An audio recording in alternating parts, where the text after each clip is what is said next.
দাদা তুমি তুমি ওয়াশরুমে যাও, ওয়াশরুমে যাও, ওয়াশরুমে যাও। ওয়াশরুমে এলো কত তাড়াতাড়ি। রুবেল, তুমি তুমি না অফিসে গেলা, হঠাৎ করে বাসা চলে আসলা যে? হ্যাঁ, আমি অফিসে যাচ্ছিলাম, অফিস থেকে বাসা চলে আসছি।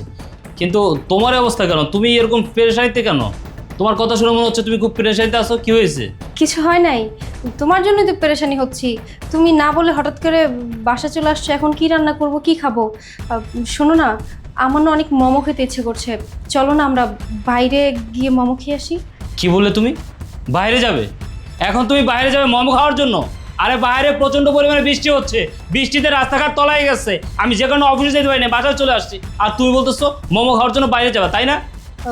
আসলে আমার না মোমো খেতে অনেক ইচ্ছে করছে, সেজন্যই তোমাকে বললাম যে বাইরে থেকে আমরা মানে খেয়ে আসি। আর এখনো তো বাসায় রান্নাবান্না হয় নাই, চলো না বাইরে যাই। দেখো, বোঝার চেষ্টা করো, এখন বাইরে প্রচন্ড পরিমাণে বৃষ্টি হচ্ছে, এই অবস্থায় বাইরে যাওয়া কোনোভাবে সম্ভব না। আর তুমি বলতেছো মোমো খাওয়ার জন্য বাইরে যাবা। দেখো, আজকে বাইরে যাওয়া লাগবে না মোমো খাওয়ার জন্য। আমি তো তোমাকে বললামই, আমার না মোমো খাওয়ার খুবই ক্রেভিং হচ্ছে। তুমি যদি একটা রেস্টুরেন্টে নিয়ে গেলে না, শিকদার রেস্টুরেন্ট, ওই রেস্টুরেন্টের খাবারগুলো কিন্তু খুবই মজা। চলো না আমরা ওই রেস্টুরেন্টে গিয়ে মোমো খেয়ে আসি। আর তুমি তো বললাই যে বাইরে বৃষ্টি হচ্ছে, বৃষ্টির সময় তো গরম গরম মোমো খেতে খুব মজা লাগে। চলো না বাইরে, চলো না, চলো না খেয়ে আসি বাইরে গিয়ে। ভাবনা, আমি ভালো করে জানি বাইরে বৃষ্টি হতেছে, আর বৃষ্টির মধ্যে মোমো খেতে খুব ভালো লাগে, কিন্তু এই মুহূর্তে কোনোভাবেই বাইরে যাওয়া সম্ভব না। আর তুমি কি বললে? শিকদার রেস্টুরেন্ট? হ্যাঁ, শিকদার রেস্টুরেন্টের মোমো খুব মজা, আমি তোমাকে নিয়ে গেছিলাম, কিন্তু এই মুহূর্তে ভাবনা কোনোভাবেই যাওয়া সম্ভব না। তুমি একটা কাজ করো, বাসায় রান্নাবান্না করো, বাসায় আমরা খাওয়া দাওয়া করবো। আমার না রান্না বান্না করতে একদমই ভালো লাগতেছে না, সেজন্য তোমাকে বলতেছি। এত করে বায়না করছি, তুমি চলো না বাইরে নিয়ে চলো না আমাকে, আমার ভালো লাগতেছে না, বাসায় আমি রান্না বান্না করতে পারবো না এখন। বৃষ্টির সময় বাইরে গিয়ে গরম গরম মোমো খেয়ে আসি। চলো না, এমন করতেছো কেন? উফ, তোমাকে নিয়ে আর পারছি না, তুমি যখন যেটা আবদার করো সেটাই করতে হয়।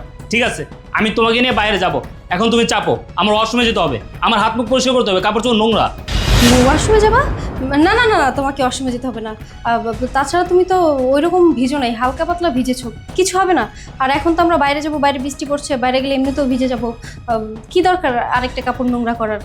এক কাজ করো, চলো আগে খেয়ে আসি, খেয়ে আসার পরে তুমি চেঞ্জ করে নিও, ঠিক আছে? ভাবনা, তুমি সব কি বলতেছো? আমি বাইরে থেকে আসছি, হাত পায়ে নোংরা, আমাকে পরিষ্কার করতে হবে, তো হাত মুখ ধুতে হবে, আমার ড্রেস আপ চেঞ্জ করতে হবে, চাপো, ওয়াশরুমে যেতে হবে আমাকে। বললাম তো তোমাকে এখন ওয়াশরুমে যেতে হবে না, যেভাবে আসো এইভাবে ভালো লাগতেছে তোমাকে, এভাবেই চলো না। আসার পরে একবারে কাপড় চেঞ্জ করো, বুঝতে পারছো না আমার কথা নাকি? আচ্ছা ঠিক আছে, তুমি যা বলবো তাই হবে, তোমার কথার বাইরে তো আর যেতে পারি না। ঠিক আছে চলো। স্যার দাঁড়ান, আপনার সাথে আমার কিছু কথা আছে।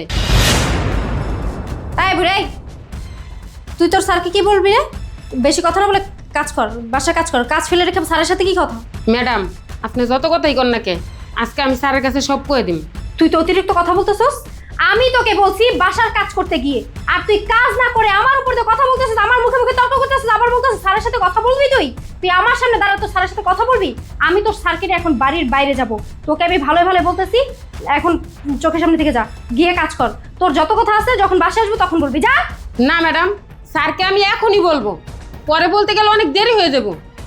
স্যারকে আমি সব সত্য কথা আজকেই বলে দিন। সত্যি কথা বলে দিবি মানে? এই, কি বলতে চাস তুই? কি সত্যি কথা বলবি? তোকে আমি ভালো ভালো বলতেছি, কিন্তু গিয়ে বাড়ির কাজ কর, না হলে এখনই আমি তোকে বাসা থেকে বের করে দিব, বলে দিলাম। ম্যাডাম, আপনি আমার বাইর করে দিলে আমি অন্য বাসায় কাম করে খাইতে পারবো, কিন্তু স্যার আমার অনেক বিশ্বাস করে, আমি এই বাসায় অনেক দিন যাবত কাজ করি। স্যার অনেক ভালো মানুষ, তাই সত্যটা আজকে স্যারের কইতে হইব। তোকে বললাম না গিয়ে বাসায় কাজ করতে, না হলে কিন্তু এখনই তোকে বাসা থেকে বের করে দিব। তোর মতো ভুয়া কিন্তু আমার দরকার নাই। আমি এখানে স্ত্রীলাও দাঁড়িয়ে আছে, আর তুই আমার মুখে মুখে তর্ক করতেছস। আমি তোকে কাজের কথা বলতেছি, আর তুই কি না বলতেছস কাজ করতে পারবি না? কাজ করতে না পারলে বের হ, যা বাসা থেকে বের হ, যা বের হ। আহা ভাবনা, তুমি কি শুরু করছো? তুমি খালার সাথে তর্ক করতেছো কেন? উনি তো আমাকে কিছু বলতে চাচ্ছে, কি বলতে চায় বলতে দাও, তুমি বারবার তাকে কেন আটকাচ্ছ? বলো খালা, আপনি কি বলতে চান বলেন তো? রুবেল, তুমি এসব কি বলছো? আমি তোমাকে বললাম আমাকে নিয়ে বাইরে চলো মোমো খেতে, তুমি কি না এই মহিলার কথা শুনতেছো? আর এই মহিলা কি না কি বলতেছে, কাজ ফালাই রেখা, শুধু কাজে ফাঁকি দেয়, বুঝছো? তোমার কাছে কি আমাকে বাইরে নিয়ে যাওয়ার থেকে এই মহিলার কথা শোনা বেশি ইম্পর্টেন্ট? ভাবনা, আমি তো বলছি আমি বাইরে যাব, তোমাকে নিয়ে মোমো খেতে যাব, যতই বৃষ্টি হোক জ্বর হোক, আমি তোমাকে নিয়ে বাইরে যাব, এমন তো বলি নাই যে তোমাকে নিয়ে আমি যাবো না। খালা কি বলতে চাচ্ছে বলতে দাও, ওনার কথা আমি শুনি, তারপর আমরা যাই। খালা, আপনি কি বলতে চান একটু বলেন তো? স্যার, আপনাকে বাসায় আমি অনেক দিন যাবত কাজ করি, আপনারা আমার অনেক বিশ্বাস করেন, আর তাছাড়া আপনিও অনেক ভালো মানুষ। আপনি অফিসে যাওয়ার পর ম্যাডাম একটা ছেলেরে বাসায় না নষ্টামি করে।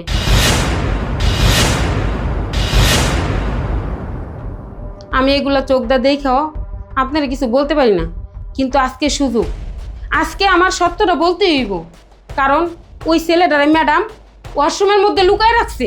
এই মহিলাই, তোর সাহস তো কম না? তুই আমার বাসায় কাজের বউ আর কাজ করিস, একজন সামান্য কাজের বউ হইয়া তুই আমার নামে যা ইচ্ছা তাই বলতেছিস? তোর মতো কাজের বউ আমার বাসা বিয়ে রাখবো না। যা বের হ, বের হ এখনই আমার বাসা থেকে বের হ। রুবেল, তুমি এই মহিলার কথা বিশ্বাস করি না তো? এই মহিলার মাথা নষ্ট হয়ে গেছে, যা ইচ্ছা তাই বলতেছে এই মহিলা। চলো তো বাইরে চলো, আমাদের লেট হয়ে যাচ্ছে। আরে বাবা, আমি তো বললাম যাবো, আমি তো বলি না যাবো না, এত প্যারা দিচ্ছ কেন? কিন্তু খালা কি বললো শোনো নাই? ওয়াশরুমের ভিতরে নাকি একটা ছেলে আছে, তোমার চরিত্র নিয়ে কথা বলতেছে, উনি আমাদের বাসায় কাজ করে, এতবার একটা কথা বললো, এটার ফসলা করতে হবে না? আর খালা অনেকদিন ধরে আমাদের বাসায় কাজ করে, কখনো দেখি নাই সে মিথ্যা কথা বলছে, আজকে কেন মিথ্যা কথা বলতেছে? দেখি তুমি চাপো তো, ওয়াশরুমটা কি আছে আমি দেখি। তুমি ওয়াশরুম চেক করবা মানে? ওয়াশরুম চেক করবা বলে তুমি কি বুঝাও? মানে এই মহিলার মাথা নষ্ট হয়ে গেছে, আমার নামে যা ইচ্ছা তাই বলতেছে, আর তুমিও সেগুলো বিশ্বাস করতেছো, তাই না? এই মহিলার কথা তুমি বিশ্বাস করো, আমার কথা তুমি বিশ্বাস করো না। এই মহিলার কথা শুনে তুমি ওয়াশরুম চেক করবা? ওয়াশরুমে কেউ নাই, আমি বললাম না ওয়াশরুম চেক করতে হবে না। তুমি আমাকে মোমো খেতে নিয়ে চলো, বললাম না তোমাকে বারবার করে, দেরি হলে তো মোমো পাবো না পরে। কি ব্যাপার ভাবনা? খালা তোমার চরিত্র নিয়ে এত বড় কথা বললো, বললে যে ওয়াশরুমের ভিতরে একটা ছেলে আছে, আমি চেক করতে যাচ্ছি, আর তুমি বলতেছো চেক করা লাগবে না। তার মানে কি ওয়াশরুমের ভিতরে কেউ আছে?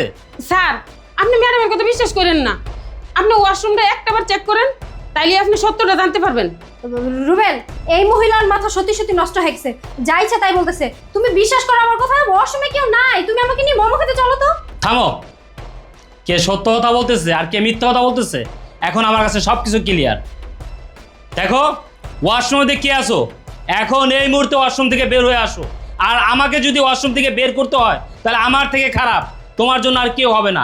আমি তোমাকে পুলিশে দেবো, সারা জীবন জেলে বসে মরবা, তোমাকে আমি জেলের ভাত খাওয়াবো। বের হয়ে যাও, তোমার জন্য মাত্র 3 সেকেন্ড বরাদ্দ। 1 2।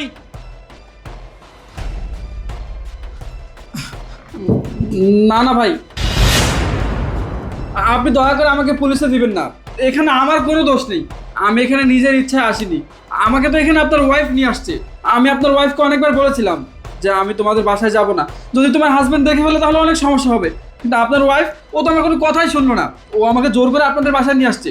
ও আমাকে বলেছে আপনি নাকি অফিসে চলে গেছেন, এখন বাসায় আসলে কোনো সমস্যা নেই, আর এই কাজের বুয়া নাকি কিছু বলবে না, সেজন্যই আমি আসছি। এখানে আমার কোনো দোষ নেই, আপনি প্লিজ আমাকে মাফ করে দিন, আমাকে দয়া করে পুলিশে দিবেন না। এই, কে আপনি? যা ইচ্ছা তাই বলতেছেন তাই না আমার নামে? বিশ্বাস করো রুবেল, এই লোকটাকে আমি চিনি না, আজকের আগে আমি কখনো দেখিনি এই লোকটাকে। আমার মনে হয় কি জানো, এই লোকটা মনে হয় চুরি করার মতলবে আমাদের বাসায় ঢুকছে। এই চোর তুই, তাই না? চুরি করার জন্য ঢুকছে চোর। আমি বিশ্বাস করো রুবেল, এই লোকটাকে আমি চিনি না, আর যা বলতেছে আমার নামে সবকিছু মিথ্যা, সবকিছু মিথ্যা। আজকের আগে আমি লোকটাকে দেখিনি কখনো। এই, তুমি আমার নামে মিথ্যে কথা কেন বলছো? আর কি বললে? আমি চোর? আমি চুরি করার জন্য এই বাসায় আসছি? তুমি তো নিজে আমাকে এই বাসায় নিয়ে আসছো, আমি তো আসতে চাইনি, আর এখন তুমি সবার সামনে আমাকে অস্বীকার করছো, আমাকে চোর বানিয়ে দিচ্ছ। তুমি তো ভারী পোল্ট্রি মাছ মেয়ে। হ্যাঁ, আমি যদি আগে জানতাম তুমি এইভাবে পোল্ট্রি নিবে তাহলে আমি কখনোই তোমার সাথে দেখা করতে আসতাম না, তোমাদের এই বাসা পর্যন্ত আসতাম না। ভাই বিশ্বাস করেন, এখানে আমার কোনো দোষ নেই, ও মিথ্যে কথা বলছে। ওর সাথে আমার অনেক দিনের সম্পর্ক, ও আমাকে ভালোবাসে, আমি ওকে ভালোবাসি, সেই জন্যই আজকে আমি আপনাদের বাসায় আসছি, আর ও এখন এসব মিথ্যে কথা বলতেছে। তাই আর একটা বাজে কথা বলবি না বলে দিলাম। তুই যে চোর, তোকে দেখলেই বোঝা যায় তুই চোর। তুই আমাদের বাসায় চুরি করার জন্যই ঢুকছস, আর এখন আমার নামে যা ইচ্ছা তাই বলতেছস। বিশ্বাস করো রুবেল, এই লোকটাকে আমি চিনি না, এই লোকের সাথে আমার কোনো ধরনের কোনো সম্পর্ক নাই। এই, তোকে তো আমি চিনি না রে, তোর সাথে আমার প্রেমের সম্পর্ক কোত্থেকে আসলো? আমি আমার হাজবেন্ডকে অনেক ভালোবাসি, আমি আমার হাজবেন্ডকে রেখে সুখের সংসার রেখে তোর মতো একটা চোরের সাথে কেন প্রেম করতে যাবো রে? তোকে তো আমি চিনিই না, প্রেম করা তো দূরের কথা। এই, তোমার এসব নাটক বন্ধ করো, তোমার এসব নাটক দেখার জন্য না আমি এখানে আসিনি। শুনুন ভাই, আমি আপনাকে সব সত্যি কথা বলছি, আপনার ওয়াইফের সাথে আমার 6 মাসের সম্পর্ক, 6 মাস ধরে আমরা রিলেশনে আছি, আর আপনি তো সব কিছু বুঝেন। আপনি একটা পুরুষ মানুষ, একটা যুবতী মেয়ের রুমে আর একটা যুবক পুরুষ কি করতে পারে সেটা আপনার খুব ভালো করে বোঝা উচিত। শুনুন, আমি আপনার ওয়াইফের বয়ফ্রেন্ড, আর ও এখন ধরা পড়ে আপনাদের কাছে ভালো সাথে নাটক করছে, সব মিথ্যে কথা বলছে। যাই হোক, শুনুন, এটা আপনাদের পারিবারিক ব্যাপার, আপনাদের পারিবারিক ব্যাপার আপনারাই সমাধান করেন, এখানে আমার থেকে কোনো কাজ নেই, আমি আসি। ঠিক, দাঁড়া, এখানে কোথাও যাবি না, এখানে চুপচাপ দাঁড়ায় থাক। কিরে, কি দেখতেছি এগুলো আমি?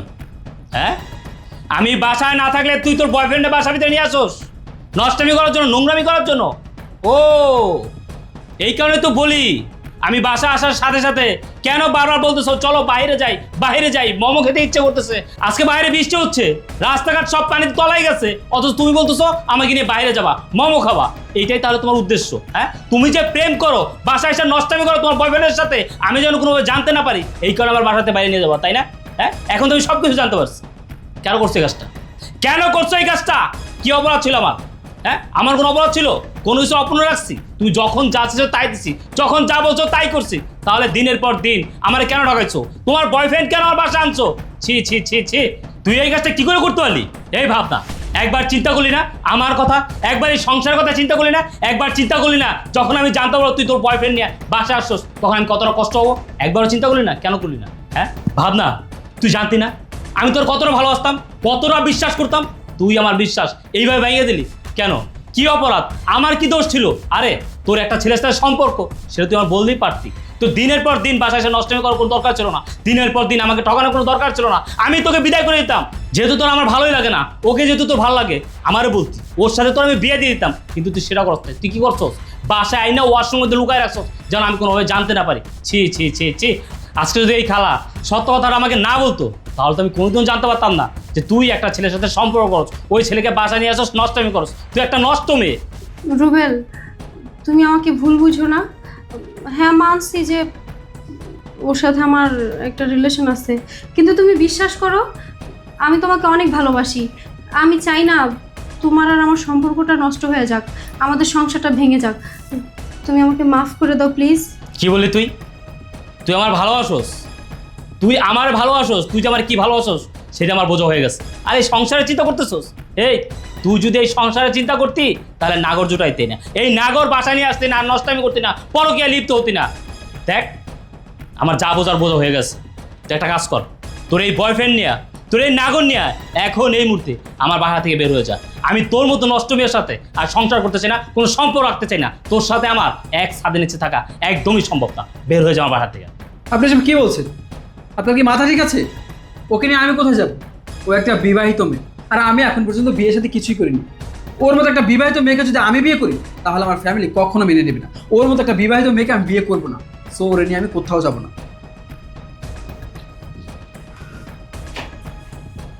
কি ব্যাপার, তুই এখন এখানে দাঁড়ায় আছিস কেন? তুই কি ভাবছিস তোর মতো একটা চরিত্রহীন না মেয়ের সাথে আমি সংসার করবো, সম্পর্ক রাখবো? কখনো না। তোর বয়ফ্রেন্ড তো চলে গেছে, তুই কেন এখনো দাঁড়ায় আছিস? বের হ, বের হ।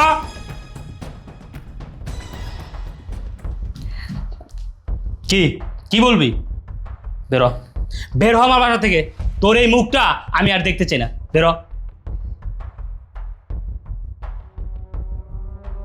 খালা, আপনার অনেক ধন্যবাদ। আজকে যদি আপনার সাহস করে আমার সত্য কথাটা না বলতেন তাহলে তো আমি কোনোদিনও জানতে পারতাম না, বুঝতে পারতাম না যে আমার স্ত্রী দিনের পর দিন আমার ঠকাই যাচ্ছে। আপনার অনেক ধন্যবাদ খালা এই সত্যটা বলার জন্য।